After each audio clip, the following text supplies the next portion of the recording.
Welcome to the World Rally Championship. In this video series, we'll provide you with tips on how to film motorsport events with the Inspire 2. In the first episode, we show you how to prep and set up the Inspire 2. We also talk about finding the best flight path and drone team position. Before you head out to your filming location, make sure that all your batteries are fully charged and pack enough undamaged propellers, lenses and clean ND filters. Don't forget your cleaning accessories, formatted SD and SSD cards, remotes and screens. I also check out my flight location beforehand. If it's in a geo zone that has a flight restriction, I need to unlock it in advance. It's also a good idea to connect the DJI Go app to the internet and load or pre-cache the map so you can refine and review your flight path later.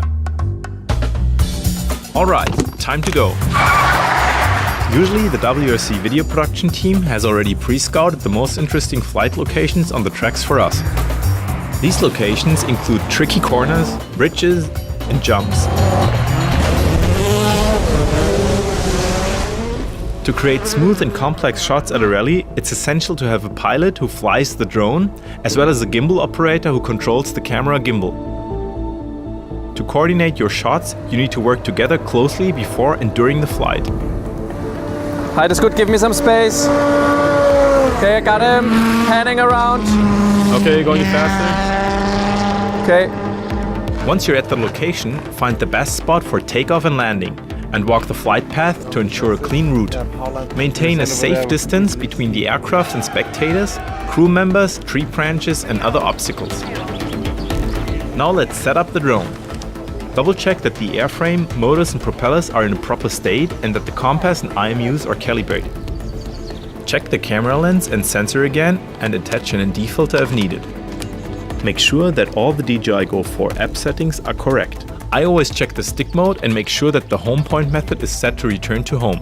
I also ensure that maximum flight height, distance and multiple flight modes are enabled and that all the custom button mappings are correct. If you want to take off at a dusty location, it is recommended to use a landing pad. This will keep your lenses clean and the motor safe while starting the aircraft. I like to call out loudly while the drone is taking off or landing, so everyone around me is aware. Drone's going up. Even though the FPV camera of the Inspire 2 is helpful when navigating and flying, it is crucial to always fly within line of sight.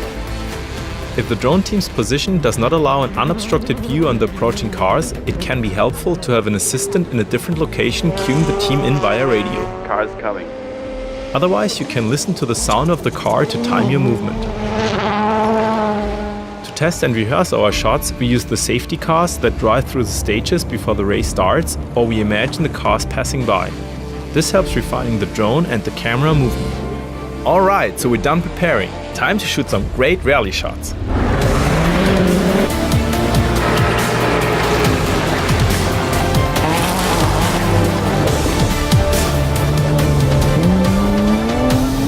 In the next episode, we'll be talking about the composition of good drone shots. We'll also discuss why the editing process should already be kept in mind while shooting. If you have any questions, just leave us a comment below.